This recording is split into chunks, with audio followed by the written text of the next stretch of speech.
நீ நினைச்சது கைகூடி வரும்.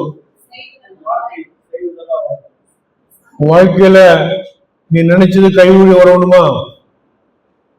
அதான் அது. தியானித்து கொண்டிரு. அப்பொழுது உன் வழி,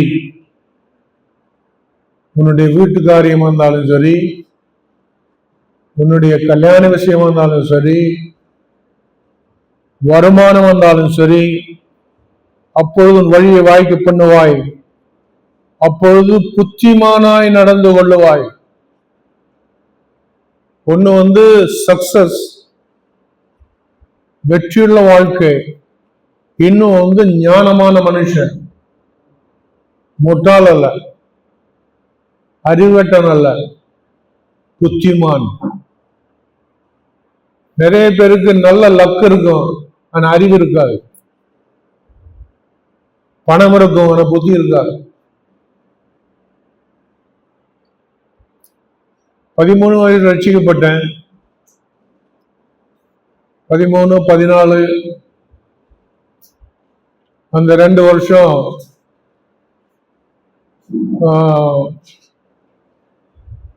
அன்றைக்கு இருந்த அந்த பாஸ்டோடு கூட நானும் ஊழியம் செய்துட்டு இருந்தேன்.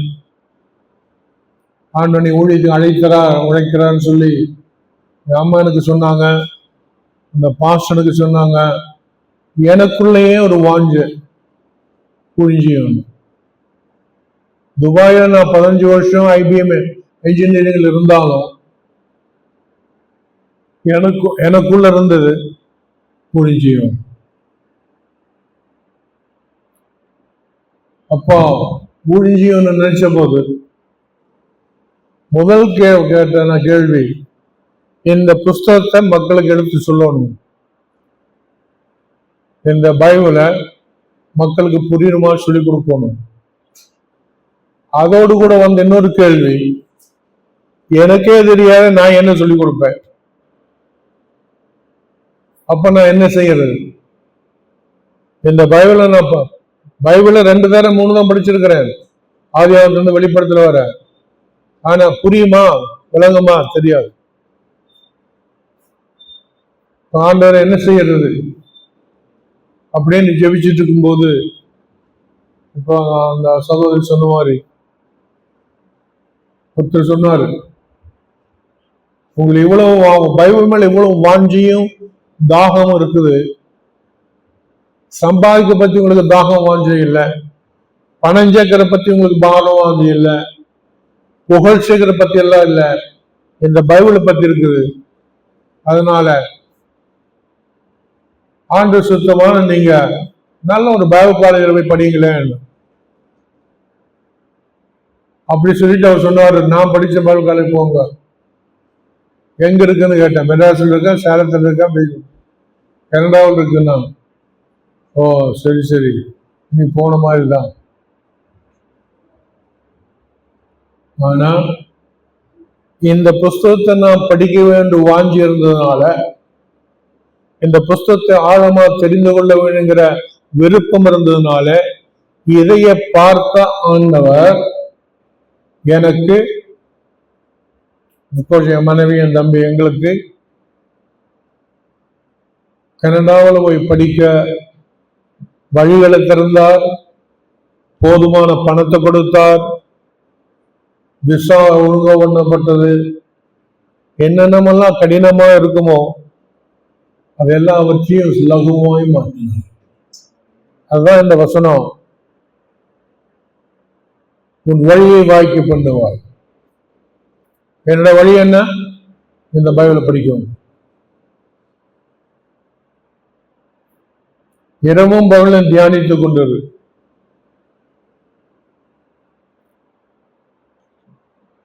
இதையும் நீங்க செய்தீங்கன்னா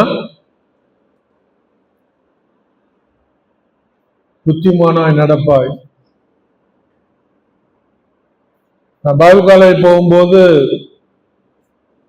என்னுடைய மூத்த அண்ணார் சொன்னாரு, அங்க எதுக்குடா போற, இருக்கிற வேலையை விட்டு போட்டு அங்க போறியாடா, டே புத்தி இருக்குதான். இந்த புஸ்தகத்தை படிச்சு என்ன வரப்போகுது? சாமியாராக போறியா?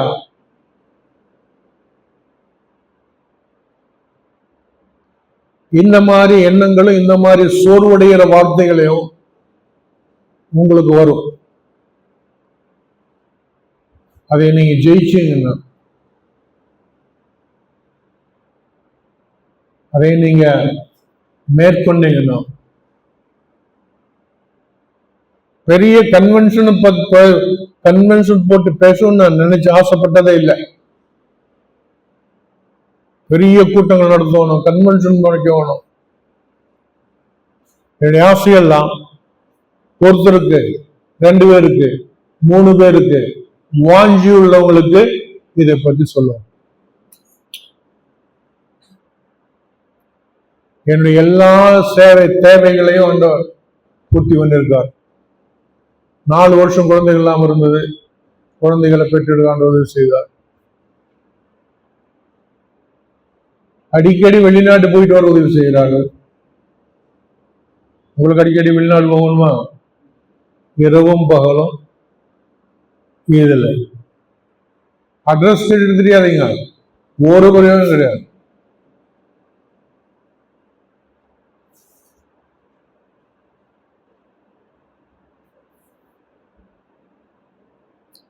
ஒன்பதாம் வசனம், யோசுவா 1:9. நான் ஒரு கட்டளையிடவில்லையா? வாசிமா. ஆமா, சரி. திகையாதே, கலங்காதே.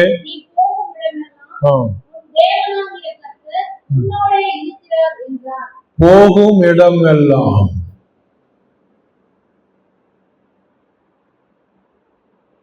இந்த வாசித்த வாசகம் எல்லாம் அப்படியே உண்மையாகும்.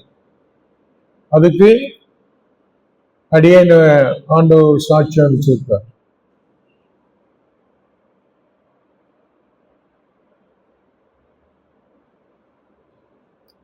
பைபிள் ஸ்டடி, பைபிள் வேதம் ஆராய்ச்சி, வசனத்தை திருப்பி திருப்பி சிந்திப்பது, இதுதாங்க முக்கியம்.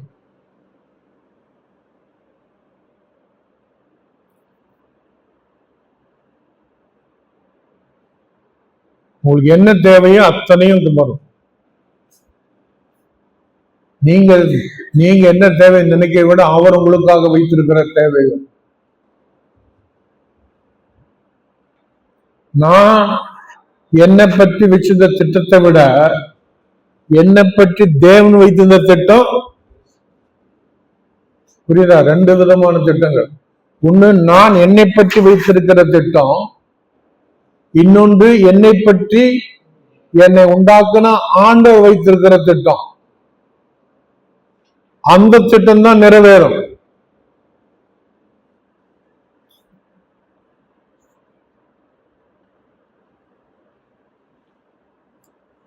அதை அப்படியே அந்த பகுதிக்கு வச்சுட்டு நீ நம்ம ரோமர் 8ஆம் அதிகாரத்துக்கு திருப்புவோம்.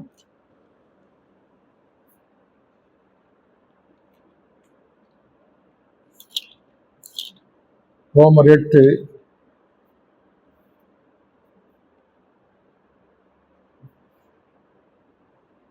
சில வசனங்களை பார்ப்போம்.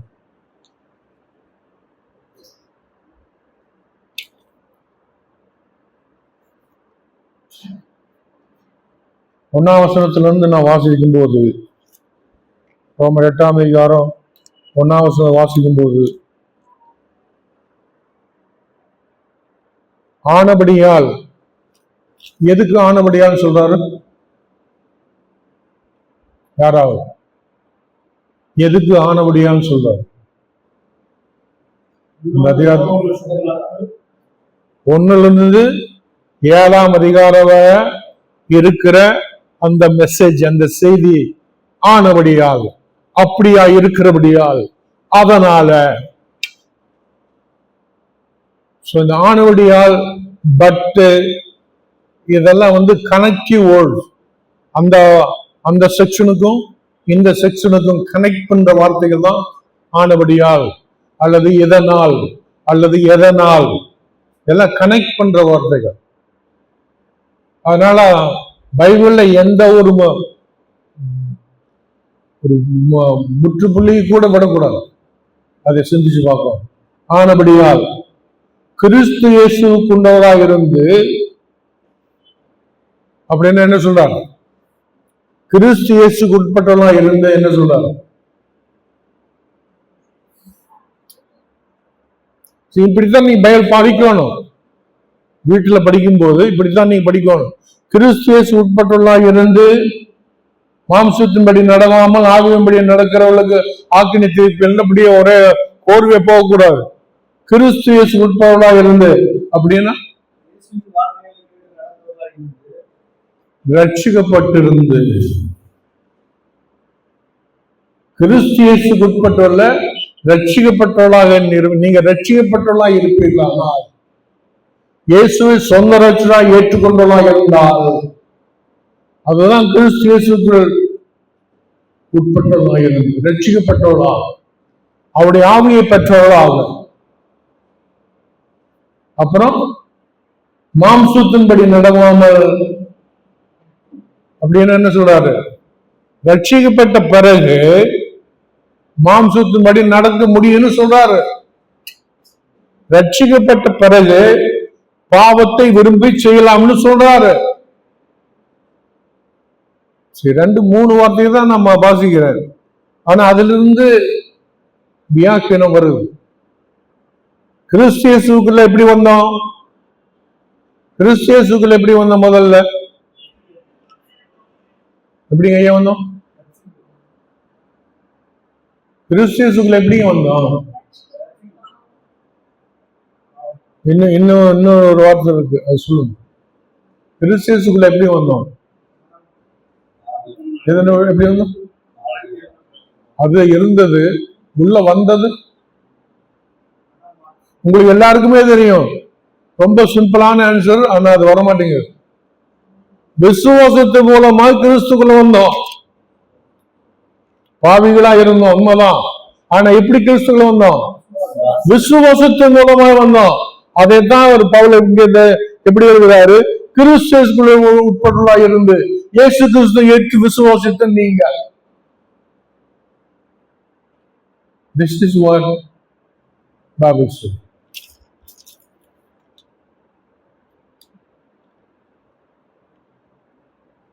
ஒரு சுவிசேஷகன் பல ஆயிரம் பேருக்கு ரட்சிப்பு சொல்லலாம். நிறைய சமயத்துல அந்த பல ஆயிரம் பேர்ல நிறைய ஃப்ரூட் இருக்காது. ஆனா நீங்க ஒரு ஆத்துமாவை கூட சரியானபடி வசனம் நடத்திட்டீங்கன்னா அந்த ஆத்துமா மூலம் பில்லிகிராம் பெரிய எவாஞ்சலிஸ்ட் ஆகும். உலகம் புகழ்பெற்ற இல்ல எவாஞ்சலிஸ்ட் பில்லிகிராம். அந்த பில்லிகிராம ஆண்டுகளை நடத்தினது யார் தெரியுமா? சாதாரண ஒரு சின்ன சபை வச்சிருக்கிற போதவர்.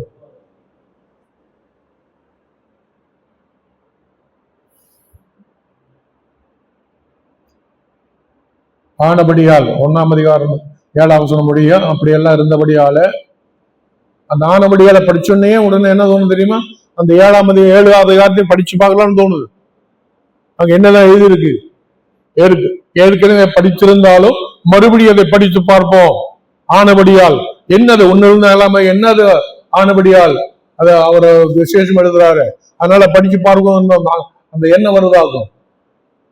ஆனபடியால் கிறிஸ்து இயேசுவுக்கு உட்பட்டவர்களா இருந்து மாம்சத்தின்படி, மாம்சம்னாக்க மாம்சம்னா என்னங்க? 1 கிலோ கரியா? அழிந்து போற பொருள், தற்காலிகமாய் திருப்தி பண்ற வாழ்க்கை. திருடுறது பணம் வரும், தற்காலிகமா. பொய் பேசுறது ஜமாளிச்சுக்கலாம், தற்காலிகமா. அழிந்து போகிறது. மாம்சத்தின்படி ரட்சிக்கப்பட்ட பிறகு பொய் பேச முடியும் சொல்றாரு. ரட்சிக்கப்பட்ட பிறகு ஏமாற்ற முடியும் சொல்றாரு. மனைவியை ஏமாற்ற முடியும். ரட்சிக்கப்பட்ட பிறகு மனைவியை ஏமாற்ற முடியும், பாஸ்டர் சேர்ந்து ஏமாற்ற முடியும். யாரு? ரட்சிக்கப்பட்டவங்கள. அதனால் ரட்சிக்கப்பட்டதுனால ஒரு பாவம் வராதுன்னு சில சபை போதர்கள் போதிக்கிறாங்க. ஆனா இந்த வசனம் சில சபைகளுக்கு தெரியுமா? நிறைய பேருக்கு அருமை, நிறைய பேருக்கு. நீங்க எங்க சபைக்கு வாங்க, இயேசு ஏற்றுக்கொள்ளுங்க, ஞானஸ்தானம் எடுங்க, அபிஷேகம் எடுங்க, பிறகு ஒரு பாவம் உங்களை தொடாது. அது தவறான போதனை, சரியல்லாது. ஏன்னாக்க ஏதோ இந்த வசனம் சொல்லுது, நான் சொல்லல, நீங்க சொல்லல. கிறிஸ்து இயேசுக்கு உட்பட்டவர்களாக இருந்து மாம்சத்தின்படி நடவாமல் ஆவியின்படி நடக்கிறது.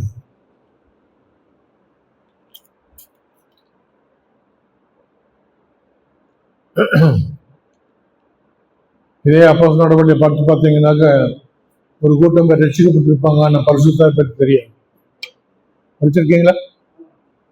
பரிசுத்தாவை யாரு என்ன தெரியாது.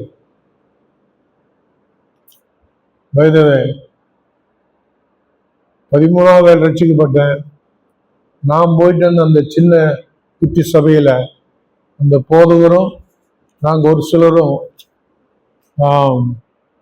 ஃபாரஸ்ட்ல போய் ஆவி நிறைவுக்காக ஜெபித்திருந்தோம். வாரத்தில் ஒரு நாள். அவங்க எல்லாமே 30 வயசுக்கு மேலானவங்க. நான் ஒருத்தன் தான் 14, 13, 14 வயசு. எங்க அம்மா அப்பா சொல்லிட்டாங்க போலான்ட்டாங்க. அந்த அபிஷேக கூட்டத்துலதான் ஆவியாண்டு அபிஷேகத்தையும் நிறைவையும் நான் பெற்றேன். அந்த அபிஷேகம் பெற்ற உடனே அதை பார்த்த அந்த போதகர் எனக்கு அவரை போலவே ஜிப்பா வேஸ்டெல்லாம் போதகர் ஆகிட்டு. அவர் 35 வயசு போதகர், நான் 14 வயசு போதகர். அன்றைக்கு போட்ட அந்த விதை, அதுக்கு பிறகு நான் 15 வருஷம் துபாய் போயிட்டேன். அங்க துபாயில் அண்ணா கொண்டு இருந்தேன். ஜெபம் இல்லை, பைபிள் இல்லை, சர்ச் இல்லை. ஏன்னா ரோமான்ட்டார். அவரை தப்பா சொல்லல, அப்படி ஒரு சூழ்நிலை ஆண்டவர் அனுமதித்தார். உன்னுடைய விசுவாசத்தையும் உன்னுடைய ஜெபத்தையும் சோதிக்க ஆண்டவர் சில சோதனைகளை அனுமதிப்பார். அதனால சோதனை பார்த்து மறந்து போக வேண்டாம். அதை உன்னை உருவாக்கும். நீ எவ்வளவு தூரம் பிழை இல்லாத துரு இல்லாத என்கிற கண்டுபிடிக்க அந்த சோதனையை யாக்கோபு 1ஆம் அதிகாரத்தில் நீங்க வாசிச்சு பார்த்தீங்கன்னா சோதனையை சகிக்கிற மனுஷன் பாக்கியவான் எழுதுறார்.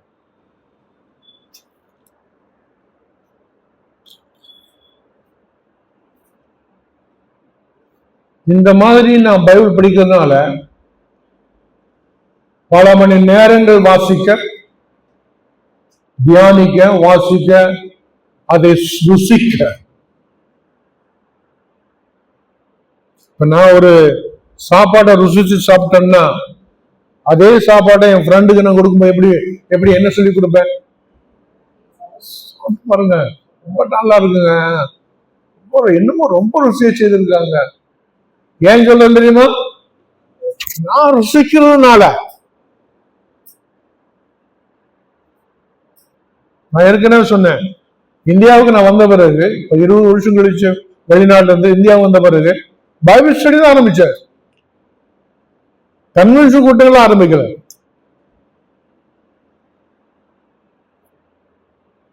பைபிள் ஸ்டடியில தான் தரமுள்ள ஊழியர்களை உருவாக்குறீங்க.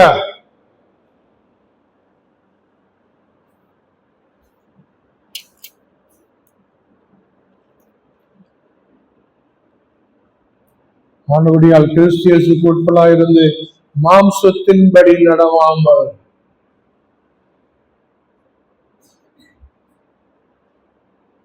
ரட்சிக்கப்பட்ட பிறகு அந்த ரட்சிப்பின் நிச்சயத்தை நீங்க அனுபவித்த பிறகு பாவம் உங்களை சந்திச்சதா?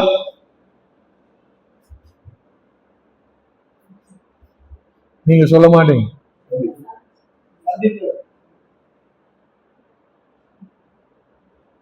நான் இந்த குறிப்பிட்ட சபைக்கு போய் ஆண்டவரை ஏற்றுக்கொண்டு 13வது வயதுல அந்த அந்த இயேசு ஆண்டவரை ஏற்றுக்கொண்டு விளைவாக எனக்குள்ள வந்த மாற்றங்கள், இயேசு கிறிஸ்துவை ஏற்றுக்கொண்டு வந்தவர், இயேசு கிறிஸ்து ஏற்றுக்கொள்ள என்னடா இயேசு கிறிஸ்து என்னடா பண்ணாரு, என்ன பண்ணாரு தெரியலன்னு சொன்னா அப்படின்னு சொல்லுவாரு. அப்புறம் எதுக்காக இருக்கிறேன் நான் என்ன சொன்ன தெரியும் அண்ணா, நீங்க சொல்றீங்க பைபிள் படிக்காத, சர்ச்சுக்கு போகாத, இயேசு கிறிஸ்து ஏற்றுக்கொண்ட பிரயோஜனம் இல்ல நீங்க சொல்றீங்க.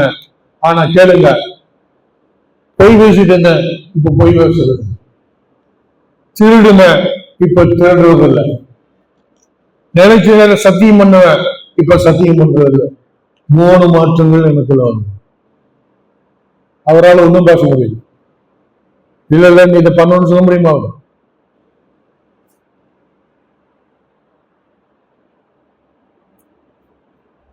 ஆவியின்படி நடக்கிறான். ஆக்கினி தீர்ப்பில்லை. அந்த ஆக்கினி தீர்ப்பில்லைனாக சுருக்கமாக என்னமா, நரகம் இல்லை அல்லது தண்டனை இல்லை. அது செத்து போனவர வர தண்டனை இருந்தாலும் சரி, உயிரோடுக்கு வருகிற வர தண்டனை இருந்தாலும் சரி, தண்டனை இல்லை. ஆக்கினை தீர்ப்பு இல்லை. ஆக்கினை தீர்ப்புன்னு தண்டனை. பைபிள் இதெல்லாம் பழைய 2000 வருஷம் முன்னாடி இருந்த தமிழ், வேற தமிழ் தான் அது. ஆனா 2000 முன்னாடி இருந்த தமிழ். இரண்டாவது வசனத்துல கிறிஸ்து இயேசுவினால் ஜீவனுடைய ஆவின் பிரமாணம். இங்க புதுசா ஒரு வார்த்தையை அப்பொழுது பவுல் அறிமுகப்படுத்துகிறார். பழைய ஏற்பாட்டுல நியாயப்பிரமாணம், இந்த அதிகாரத்துல ஆவியின் பிரமாணம். நியாயப்பிரமாணம் என்று சொல்லுகிற மோசே கொண்டு வந்த அந்த பிரமாணத்தை இந்த ஆவியின் பிரமாணம் ரீப்ளேஸ் பண்ணுகிறது, மாற்றுகிறது.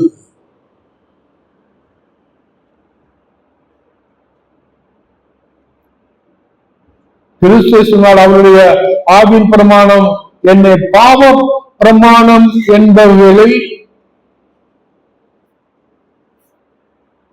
பழைய பாட்டு பிரமாணம், ஆவியின் பிரமாணம், பாவ பிரமாணம், புது புது வார்த்தைகளை அவளுக்கு தெரிகிறார். என்னை பாவ மரணம் என்பவனின் மரணத்திலிருந்து விடுதலையாக்கிற்று என்று திட்டவட்டமாய் சொல்றார். 3ஆம் வசனம். அது எப்படி?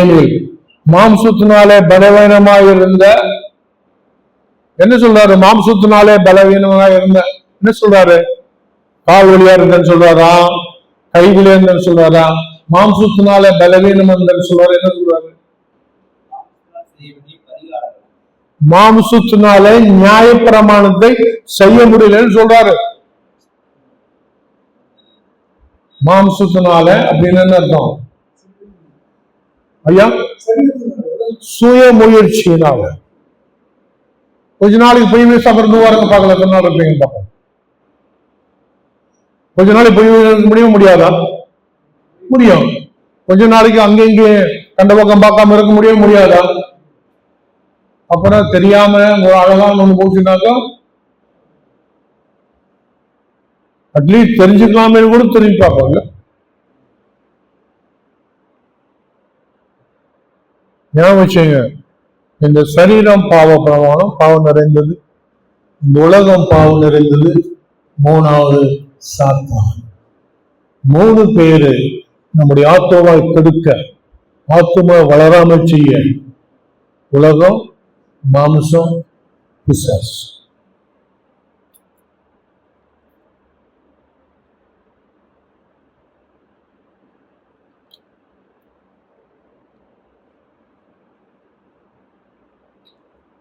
அந்த 3ஆம் வசனத்துல நியாயப்பிரமாணம் செய்யக்கூடாததை தேவனே செய்தார். எப்படி சொல்லுங்க, எப்படி செய்தார்?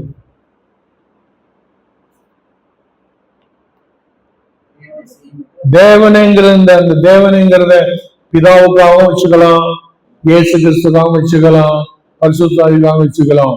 மாம்சத்தினால செய்யக்கூடாததை தேவனே செய்தாரு. என்ன பண்ணார்? பரலோகத்திற்கிற அவர் இயேசு கிறிஸ்து மூலமாக பூமி வந்து மோசே கொடுத்த நியாயப்பிரமாணத்தை அவர் நிறைவேற்றினார், செய்து நிறைவேற்றினார். அது மாத்திரமல்ல, அந்த நிறைவேற்றின அந்த ஆசீர்வாதத்தை நமக்கு விசுவாசத்தின் மூலம் இலவசமாய் கொடுக்கிறார். ரட்சிப்பு இலவசம். அதனால நிறைய பேர் எது இலவசமோ அதைய மலிவான்னு நினைக்கிறாள். ரட்சிக்கப்படுறதுக்கு ஒரு நாளைக்கு 1 மணி நேரம் ஓடுங்கன்னா ஓடுவாங்க. ஆனா இலவசமா ஏற்றுக்கொள்ளுன்னு சொன்னாக்க பட மாட்டாங்க.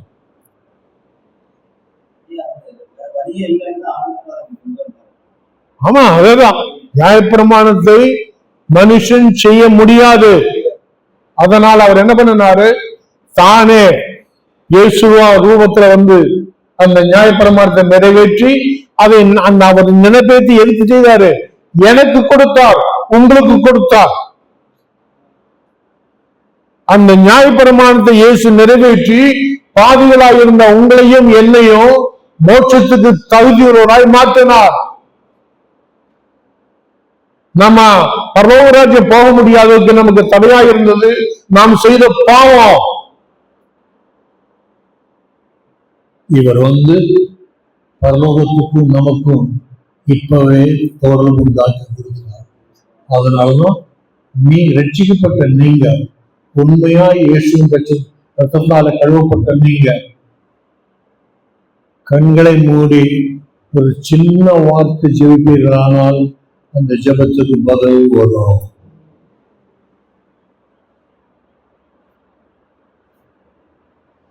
கடந்த 2-3 நாளாக இன்றைக்கு இங்க வரணும், உங்களோடு கூட வேதவசத்தை சிந்திக்கணும்னு நினைச்சிட்டு இருக்கும்போது பார்த்தாங்க திடீர்னு கால் வலியும் கை வலியெல்லாம் ஆரம்பிக்கும். வந்தவரே, இது என்னது சோதனை? பலகீனம், விடாமுயற்சி, போவேன். கால் வலிச்சால் ஏறி மொண்டிட்டு போவேன், பேசுவேன், ஆண்ட வார்த்தை சொல்லுவேன்.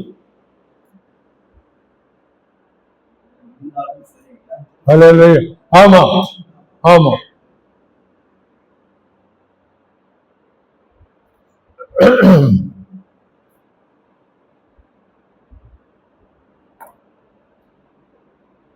தயவு செய்து ரோமர் 1ஆம் அதிகாரம் 7ஆம் அதிகாரத்தை வாசிங்க. பிறகு இந்த 8ஆம் அதிகாரத்தை அப்புறமா வாசிங்க. உங்களுக்குள்ள ஒரு பெரிய ஒரு வெளிச்சம், பெரிய ஒரு விளக்கம், பெரிய ஒரு understanding. What is gospel? Who is Jesus Christ? Who am I? காஸ்பல்னா என்ன? இயேசு கிறிஸ்து யாரு, நான் யாருங்கிற இந்த 3க்கும் தெளிவான பதில் இருக்கிறது.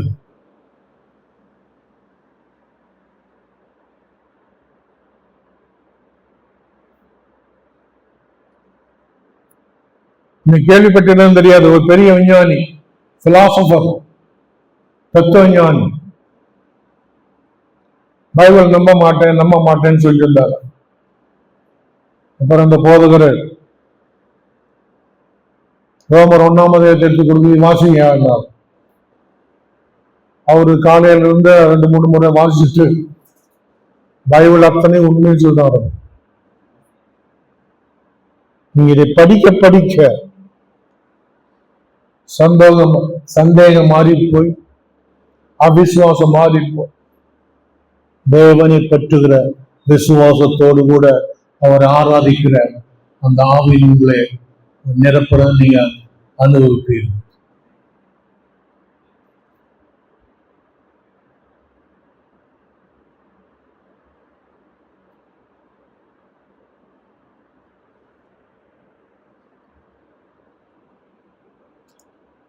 மூணாம் வசனம் மறுபடியும் அது எப்படி எனில் மாம்சத்தினாலே பலவீனமாயிருந்த அல்லது செய்ய முடியாம இருந்த நியாயப்பிரமாணத்தை தேவனே செய்து தம்முடைய குமாரனை மாம்சத்தின் சாயலாக பாவத்தை போக்கும் பலியாக அனுப்பி மாம்சத்தில பாவத்தை ஆக்கினைக்குள்ளாக தீர்த்தார். So I am free. இனிமேல் பாவ பிரமாணம் என்னை ஒன்றும் பண்ணாது.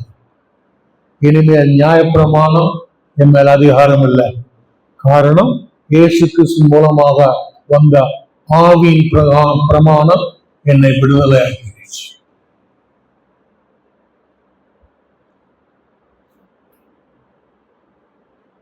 திடீர்னு உங்களை ஒருத்தர் பார்த்து ரட்சிக்கப்பட்ட நிச்சயம் இருக்குதா அப்படின்னு கேட்ட என்ன சொல்லுவீங்க? அடுத்தது ரட்சிக்கப்பட்டது நிச்சயம் இருக்குதான்னு கேட்டு உங்களை பார்த்து சரி அதை ப்ரூஃப் பண்ணு அப்படின்னு என்ன பண்ணுவீங்க?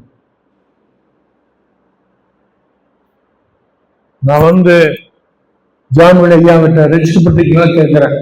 அவர் சொல்ற ஆமாங்க ஐயா பட்டிருக்கிறேன், இப்ப என்ன இருக்கு அப்படிங்கிறார். கொஞ்சம் எரிச்சல்ல. அப்படின்னா நீங்க எப்படி ரட்சிக்கப்பட்ட காட்டுங்க. அப்புறம் எதை காட்டுவாங்க ஐயா?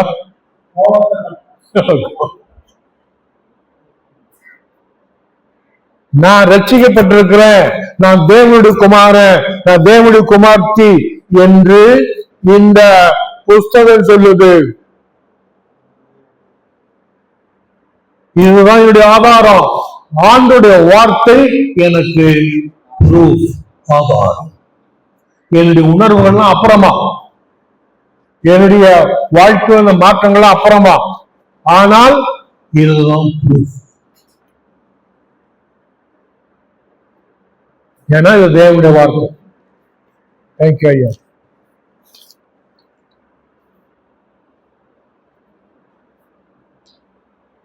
இப்பதான் ஆரம்பிச்ச மாதிரி அதுக்குள்ள ஒன்னாக போகுது.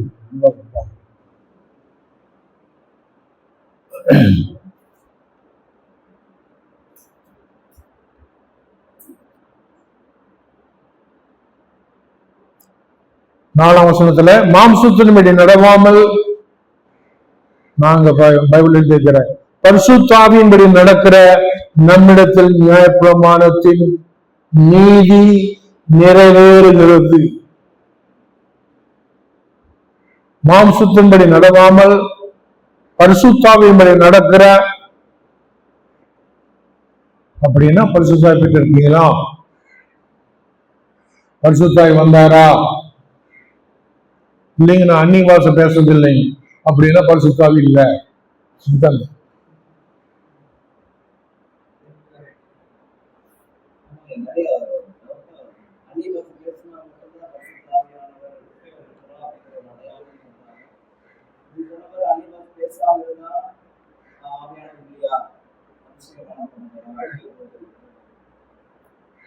நான் ஒண்ணு கேட்கிறேன், அந்நிய பேச உங்களுக்கு இல்லை, அந்நிய பாஷை பேசுற உங்களை கேட்கிறேன்.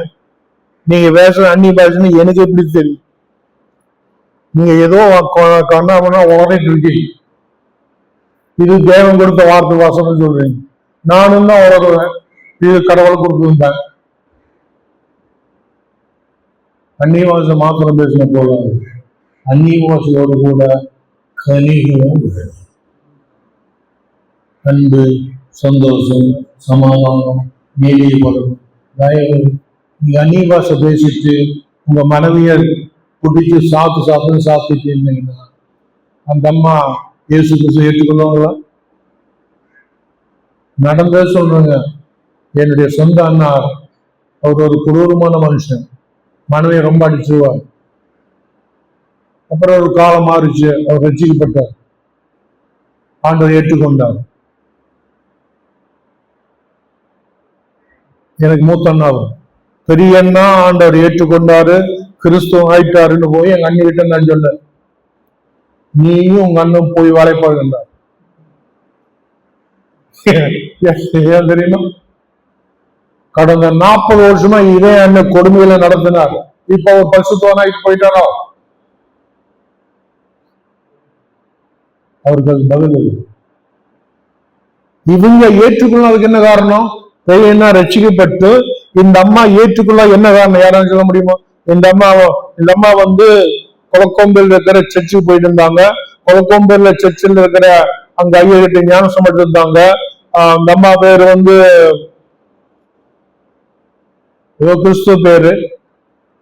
ஏன் இப்ப இந்த ஹஸ்பண்ட் வந்து ரட்சிக்கப்பட்டு ஏற்க மாட்டேங்கிறாங்க? கடந்த பல வருஷங்களாக இவங்க கொடுத்த கனி கசப்பின் கனி.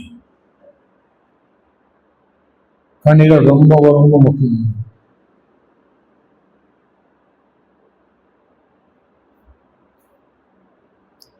சரி, 5ஆம் வசனம். அண்டியும் அண்டி என்னங்க ஐயா? அண்டி என்ன? அப்படி இருந்தோம் அந்தியும் மாம்சத்தின்படி நடக்கிறவர்கள் மாம்சத்துக்குரியவளை சிந்திக்கிறார்கள். சிந்தையும் செயலும் சிந்தையும்.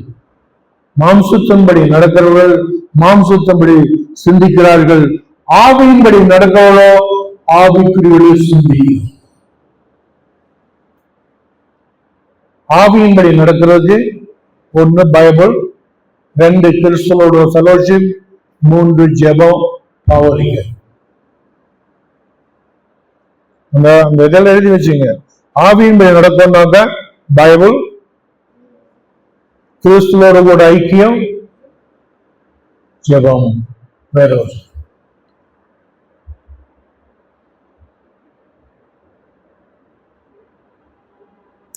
இனி பாருங்க அடுத்த வசனத்துல 7ஆம் வசனத்துல, மாம்ச சிந்தை தேவனுக்கு விரோதமான பகை.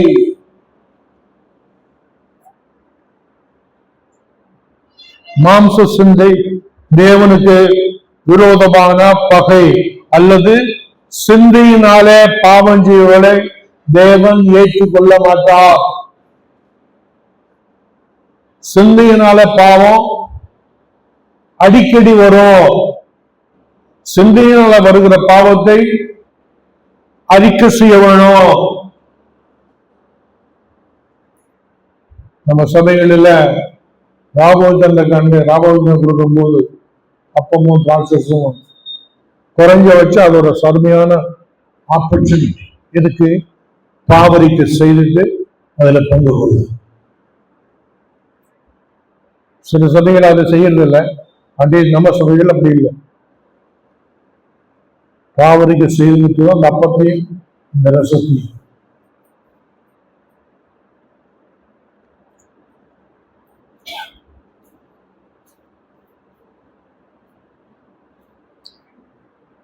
எட்டாம் பாருங்க, மாம்சத்துக்கு உட்பட்டவர்கள் தேவனுக்கு பிரியமாய் இருக்க மாட்டார்கள்.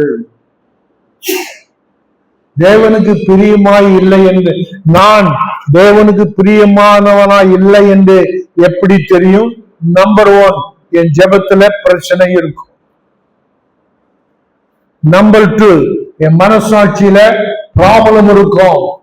பாவம் உனக்கு இருக்கும்போது மனசாட்சி சுத்தமாய் இருக்காது.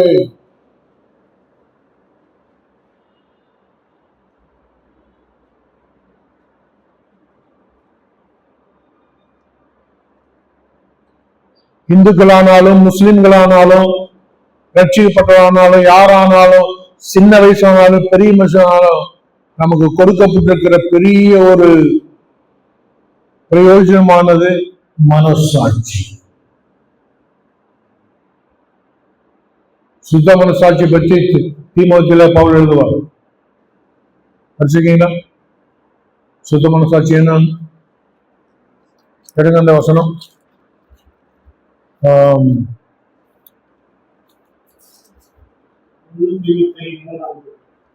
ஐயா 3ஆம் அதிகாரமா?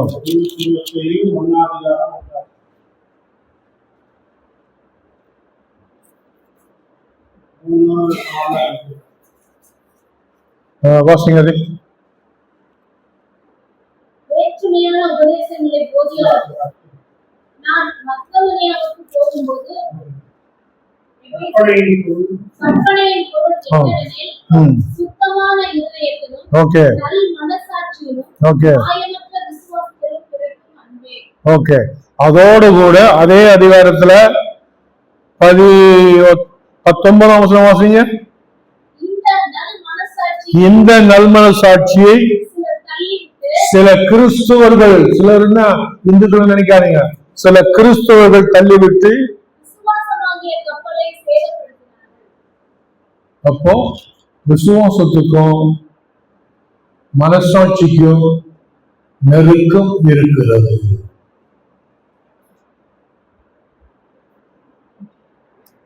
உங்களுக்கு மனசாட்சியில சுத்தம் இல்லைன்னா நீங்க விசுவாசத்தினால எந்த ஒரு காரியத்தையும் செய்ய முடியாது.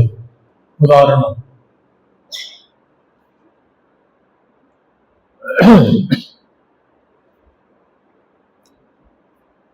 என்னுடைய வாழ்க்கையில் இருந்து உதாரணம், துபாயில் இருக்கிறேன்னா கனடாவுக்கு போய் பைபிள் படிக்க விரும்புகிறேன். நான் நினைச்சிட்டு இருந்தேன் பணமோ விசாவோ இங்கிலீஷும் தெரிஞ்சிருந்தா போதும்.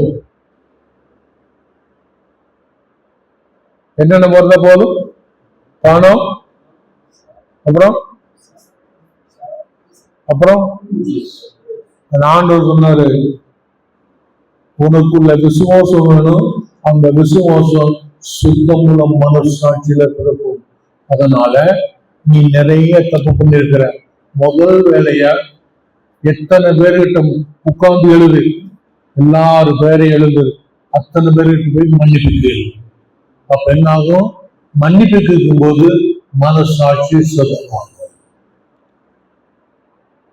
நீங்க சமூகத்தில் மன்னிப்பு கேட்டீங்களா? யாருக்கிட்டாரு மன்னிப்பு கேட்க விரும்புறீங்களா? என்னுடைய ஒரு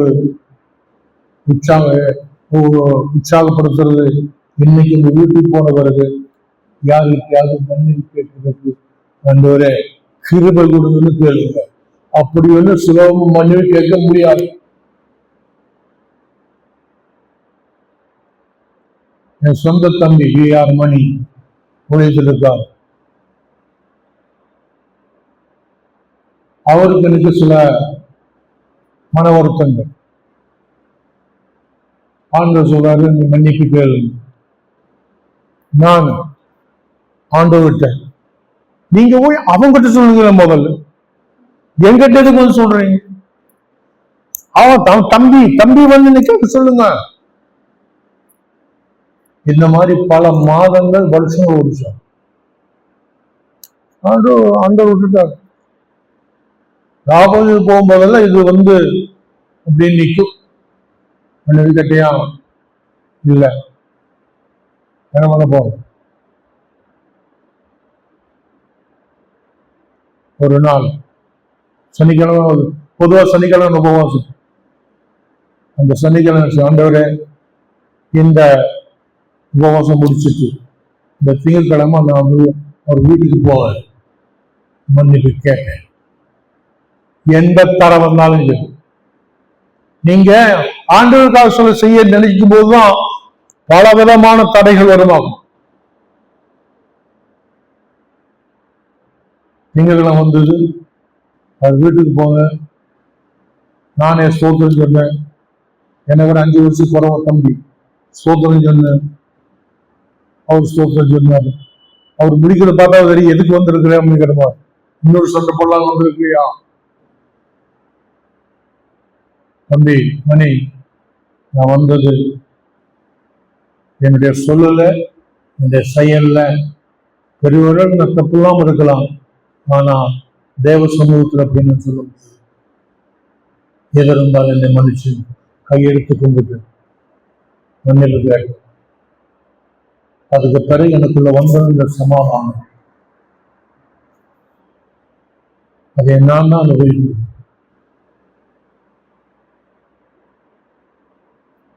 உங்க வாழ்க்கையில அப்படி யாராவது இருப்பாங்களான்னா உங்களை நான் உற்சாகப்படுத்தும். ஆண்டவருக்கு என்னால முடியல, நீ சொல்லுங்க. உங்களால முடியாத சொல்லுங்க. என்னால முடியல. அந்த நபரை நினைச்சு எனக்கு கோபம் வருகிறது, ஆத்திரம் வருது, சொல்லுங்க. அந்த வார்த்தை GRACE, கிரேஸ், அற்புதமான வார்த்தையா. புதிய ஏற்பாட்டுல மாறி மாறி மாறி மாறி திரும்ப திரும்ப வருகிற வார்த்தை இந்த கிரேஸ் அண்ட் லவ், LOVE.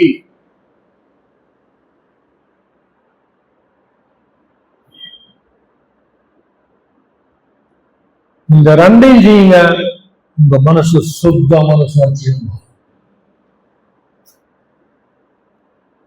அதே மாதிரி இன்னொன்று, வாங்கின கடனை திருப்பி கொடுக்கணும். திருப்பி கொடுக்கிறேன்னு வாங்கி போட்டு இழுத்தடிக்கிறது சரியில்லை. அதுவும் அதே மாதிரி சனிக்கிழமை ஜெபம் பண்ணி ஜெபமே பிடிக்கல, அப்படி எங்களுக்கு அனுபவம் இருக்கா? ஜெபத்துக்கு ஜெபமே என்னதான் ஸ்தோத்திரம் சொன்னாலும், நீங்க என்ன குட்டிக்காரனை போட்டு ஸ்தோத்திரம் பண்ணாலும் அந்த ஜெபம் பிடிக்காது. அந்த மாதிரி நான் பண்ணிட்டு இருந்தேன். அப்ப எனக்குள்ள மனசாட்சி ஒரு சத்தம், யாருக்கிட்ட இருந்து பணம் வாங்கினிய கூப்பியா? முதல் வேலையா எழுந்து அந்த பணத்தை எடுத்துட்டு கொடுக்கற போறேன். என் ஒய்ஃப் இருக்காங்க, அவங்க என்னங்க சிவமட்டி எடுத்துட்டு ஓட்டுங்க என்ன? ஆமா, இது வர்ற முக்கியமா உடனே அந்த பணத்தை கொடுத்துட்டு வாங்கின பணத்தை எடுத்து கொடுத்துருக்கீங்க. நீங்களும் செய்யுங்க, மற்றவர்களுக்கு அதை செய்யும்படி உற்சாகம். அப்ப என்ன நடக்குதுங்க? சுத்தம் மனசாட்சி.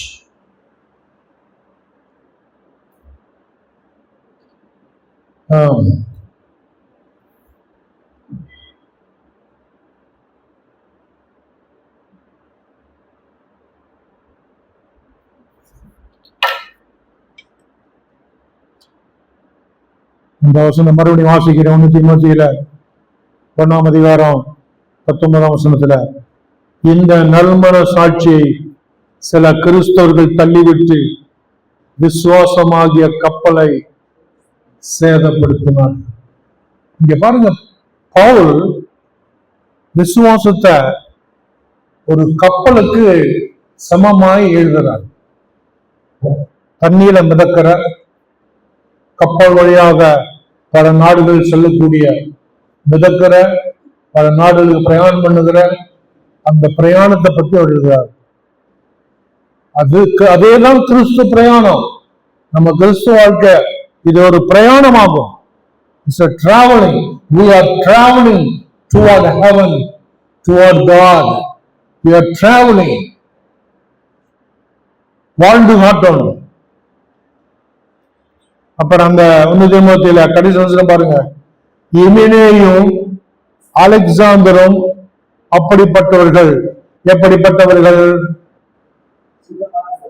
சுத்த மனசாட்சி உள்ளவர்கள், இல்லாதவர்கள்? இல்லாதவர்கள். அவர்கள் தூசியாதபடிக்கு என்ன பண்ண? அவர்கள் தூசியாதபடிக்கு சிட்சிக்கப்பட என்ன பண்ண? அப்புறம் நீங்க சாத்தான அப்பாலவோ சாத்தான் ஜெபம் அவனே செய்ய வாங்கல கடனை கொடுக்காம பிசாசு கிட்ட கொடுத்தாச்சு. இப்ப சாப்பான அப்பாலவோ சாத்தான எப்படி போகும்?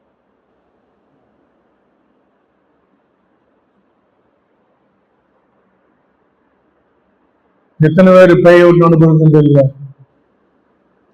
எனக்கு சில அனுபவம் பேய் ஓட்டு அனுபவம். நான் பேய் ஓட்டுற சில சமயங்கள்ல சந்தர்ப்பங்கள் அந்த சகோதரியை போய் புருஷனுக்கு மன்னிப்பு கேட்க சொல்லு, இந்த பேய் சொல்லு, அப்ப நான் போயிடுவாரு. பிரியமானவர்கள, பரிசுத்தத்துக்கும் பரிசுத்தாவிக்கும் தொடர்பு உள்ளது போல அசுத்தத்துக்கும் பிசாசுக்கும் தொடர்பு உண்டு. நல்மனசாட்சி இல்லைன்னா இந்த சிந்தை நல்லதை சிந்திக்காது. சுத்த மனசாட்சி இருந்தால் உங்க எண்ணங்கள் நல்லதையே சிந்திக்கும். ஹல்லேலூயா, ஹல்லேலூயா. இந்த மாதிரி கொஞ்சம் பேர உங்களோடு கூட சேர்ந்து வேதவசனம் தியானிக்கிறத நாம் பார்க்கணும். பெரிய கன்வென்ஷன் பேர நான் பிரியப்படுறேன். ஆனா அதை விட இதுதான் உருவாக்குதல். பைபிள் ஸ்டடி தான் உருவாக்குறீங்க, கன்வென்ஷன்ல உற்சாகப்படுத்துறீங்க, அவ்வளவுதான். பைபிள் ஸ்டடியில உற்சாகப்படுத்தி உருவாக்குறீங்க, கன்வென்ஷன்ல உற்சாகப்படுத்துறீங்க. இதெல்லாம் எழுதி வச்சுங்க. நீங்க 1 to 1 ஆண்டவரே இந்த வாரத்துல யாருக்காவது உங்களுடைய வசனத்தை சொல்ல எனக்கு ஒரு சந்தர்ப்பத்தை உருவாக்கி கொண்டு ஜெபிங்க, நிச்சயமாக உங்களை தேடி வருவாங்க. நான் நிச்சயமா சொல்லுவேன். சேஜ் மிஷன்ல 25 வருஷம் தான் இருந்தேன். சேஜ் மிஷன் சொல்லி ஒரு பெரிய ஸ்தாபனத்துல. அப்புறம் அங்க இருந்து ரிசைன் பண்ணி வெளியே வந்தேன். 1 வருஷம் எந்த ஊழியும் இல்லை. சாப்பிட வேண்டியது, தூங்க வேண்டியது, புறப்படணும், உட்காந்து குளிக்க வேண்டியது. ஒரு சகோதரி வந்தாங்க, பிரியா உங்களுக்கு பிரசங்கம் பண்ண தெரியும், டீச் பண்ண தெரியும், நீங்க டீச் பண்ணலாம். யாருமா வருவா? நான் என் பேச்ச கேட்டு யார் வருவோம்? ஏற்கனவே சிஐஜியோட இருந்து இந்த ஆள் 70,000 திருப்பி சொல்லிட்டு இருப்பாங்க. அந்தமா சொல்லிச்சு, ஐயா நீங்க ஆமான்னு சொல்லுங்க, 4 பேரை கூட்டிட்டு வர. முதல் ஆரம்பிச்சு ஐ திங்க் பாஸ்டர் ஜான் உள்ளே இருந்தாங்க, 7 பேரை வச்சு ஆரம்பிச்சு. இன்னைக்கு அந்த பைபிள் ஸ்டடி, அந்த பாஸ்டர் ஃபெலோஷிப் 100 பேருக்கு மேல வர்றாங்க. 3/4 பேர் பாஸ்டர்ஸ். எப்படி? அன்னைக்கு என்னை நான் தாழ்த்தி மனசாட்சி இடம் கொடுத்து உங்களை கொண்டு தேவன் பெரிய காரியம் செய்ய சுத்த மனசாட்சி எதிர்பார்க்கிறார். உங்களை கொண்டு, என்ன கொண்டு, இங்க இருக்கிற எல்லாரையும் கொண்டு.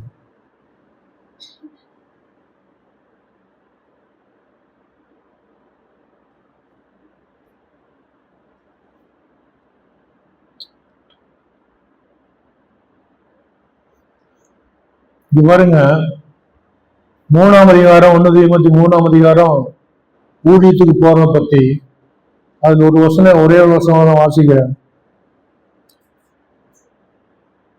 10ஆம் வசனுடைய முதல் லைன் மாத்திரம் வாசிங்க. மேலும் இவர்கள்னா யாருங்க?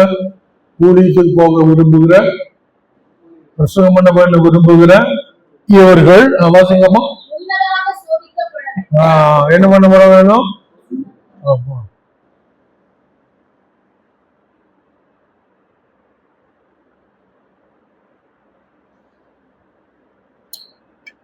அல்லேலூயா. இதுக்கு நான் விரும்புகிறேன். உங்களுக்கு பிரயோஜனமாக ஆவியான பேசுற ஏதாவது இருந்து சொல்லுங்களேன். இருக்கிற இடத்துலயே உங்களை உற்சாகப்படுத்தின அல்லது எச்சரித்த ஏதாவது ஒரு வார்த்தை, காலை எழுந்து காமிச்சு நாம் இருந்தாலும் சரி,